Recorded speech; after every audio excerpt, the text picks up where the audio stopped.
Octopus is a fry. A mother octopus, referred to as a hen, gives birth to offspring known as fry.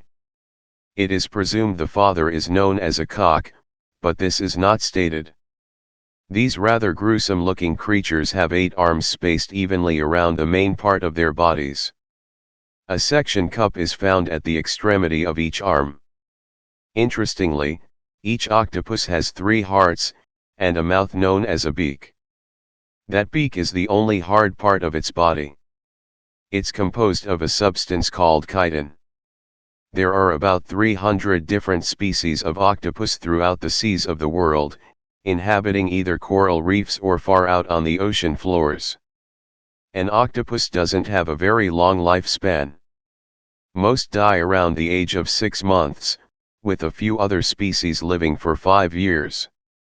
Reproduction is to blame for this early death for the most part.